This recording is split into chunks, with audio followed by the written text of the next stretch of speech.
America, where patriotism and information stands for freedom. One spokesperson speaks out clearly and decisively.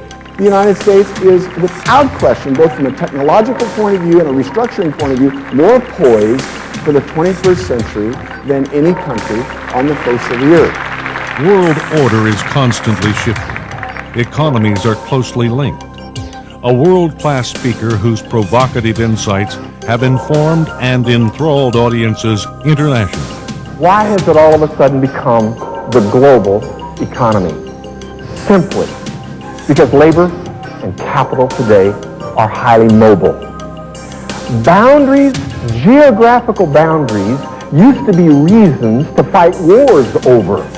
Now, capital goes under, around, and through national boundaries. A major force in economics of the world, technology has become the enabler to fuel social change and business growth. We've moved to a world where computers have become the hydraulic of the mind that free us from the drudgery of information processing, much like bulldozers free us from the drudgery of dirt processing. Microns of switches on a spot of silicon no wider than the wing of a flea. An outspoken proponent of capitalism and patriotism, his speeches inspire audiences everywhere he goes. The seminal event in the 20th century, my opinion, was this: that 20, 30 years ago, nations did not understand that freedom is the mainspring of economic prosperity and that private property is the prerequisite for freedom. They did not understand that. You know what my argument is now? That most of the world understands that more freedom, more bread, more freedom, more per capita income, more freedom, more prosperity. Many accolades have been used to describe internationally renowned expert in U.S. and world economics, Dr. Barry Asmus. His adeptness at engaging an audience is informative, entertaining, and thought-provoking. Dr. Asmus firmly believes the best is yet to come. Dr. Barry Asmus, one of the 5 most requested speakers in the United States. USA Today. And let there be no doubt about it that service is not a competitive edge, service is the competitive edge. When it comes to service, good enough never is. When it comes to service, there is no finish line. When it comes to service, you can never stop thinking about it. There's always a payback from good service. Everything focused, everything customized, whatever the customer says it is, that's what it is. Reason Magazine. Without a doubt, Asmus is the most extraordinary spokesperson in the USA Today. I think the best is yet to come. Why, I think that the next business expansion will be even stronger than the last one. Dr. Asmus is a speaker, writer, teacher, and thinker. I believe, without question, that the best is yet to come for the United States economically. Our savings rate is ready to go up as 75 million post-World War II baby boomers come into the productive stages of their lives. Their savings rate is ready to go up. English is emerging as the universal language. 70% of the world's software writers reside in the United States, and on and on. Agriculture, retailing, wholesaling, transportation infrastructure. Friends, in this globalized world that we're coming into, if we can't get it done in the next 30 years, it can't be done. Demographics, it's a slam dunk for all of us. Trade, growth are a win-win proposition. When other countries do well, we do well. There is an electricity, a flow of energy and ideas that audiences around the world respond to. Globalization equals capitalism. Globalization equals the market. Globalization equals entrepreneurship. He has the ability, unmatched by any speaker today, to relate to his audience. Something that's delivering customized value to the customer. We are moving in this world from everything going from innovation to commoditization at the speed of light. The big difference between the 20th century and the 21st century will be this. In the 20th century, we produce lots of stuff. But in the 21st century, we will produce lots of the right stuff. The Council of Logistics Management says Dr. Asmus is able to take difficult economic material and put it into bite-sized, understandable chunks. We need a competitivized school system. We need a school system where different children need to be educated differently. The market is, gravity is, leaves are green, the sun comes up in the east. You don't have to design the market, manage the market, plan the market, create the market. The market just happens. The repeated applause, the standing ovation, the positive response are indicative of the success of your appearance. American Express. Adding value, adding value. Those who add value stay around. Those who do not add value don't.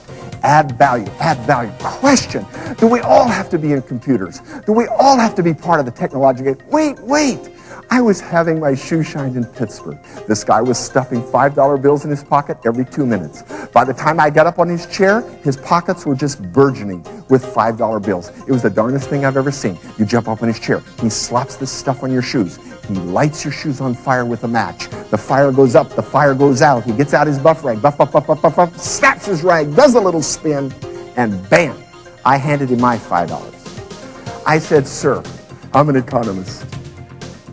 We ask personal questions. I've been watching you for 20 minutes. You are a money-making machine.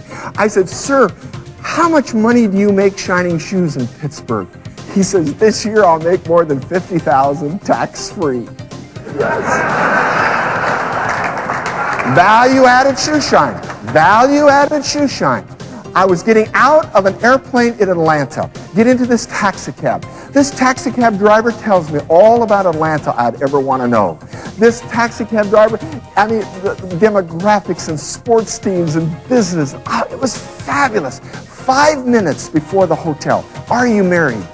Yes. What's your wife's name? Mandy.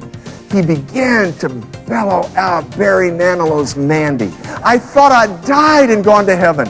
I wanted to say to him when we got to the hotel, let's go back to the airport. I don't want to get out of this cab. I got out of the cab. The taxi cab fee was $17. I gave him a $10 tip. I handed him $27. As I handed him the $27, I said, sir, this is the greatest cab ride I've ever had in my life. I said, sir, if this cab ride was worth $27, it was worth $100.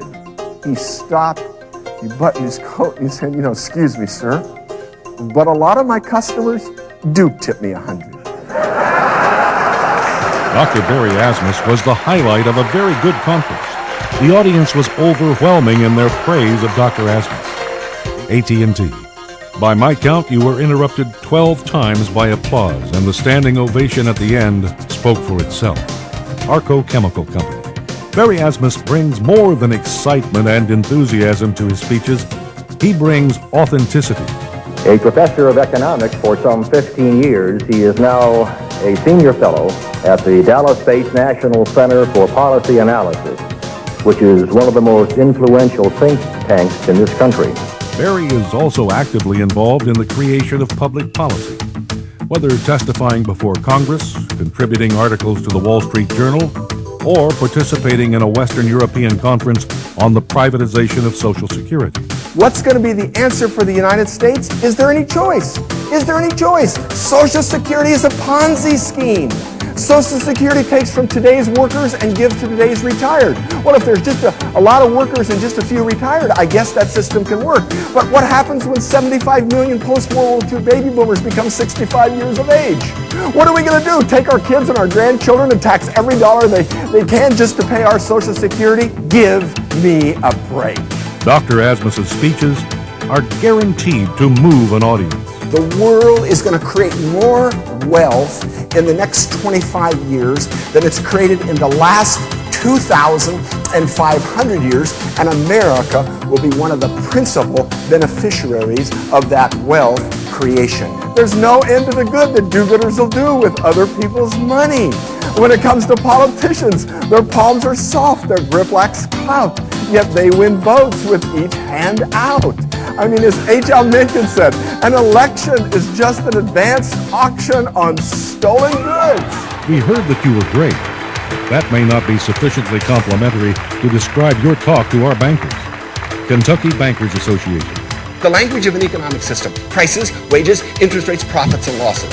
That's the signaling system of an economy. But when you have inflation, it distorts those signals. Inflation is like a country where nobody speaks the truth. When values are sufficient, laws are unnecessary. When values are insufficient, laws are unenforceable. The factory of the future will only have two employees, a man and a dog. The man will be there to feed the dog. The dog will be there to make sure the man doesn't touch the machinery. From beginning to end, Barry Asmus had the complete attention of our group. And more than ever in the past, our members told me this was the best luncheon speaker ever. American Plywood Association. Executives who book Dr. Asmus know that their people will never be disappointed. Over 200 years ago, Thomas Jefferson wrote a declaration that still acts as a beacon to this country and to this world. We hold these truths to be self-evident, that all men are created equal, that they're endowed by our Creator with certain inalienable rights, that among those are life, liberty, and the pursuit of happiness. 100 years after Jefferson wrote that declaration, there was another great president of the United States that stood in the dark hours of the Civil War. A man came up to the president and said, "President Lincoln, can a nation of the people, by the people, and for the people survive?" And Abraham Lincoln answered, "I don't know how history is going to speak on America, but I do know that Americans were born to be free." Thank you very much.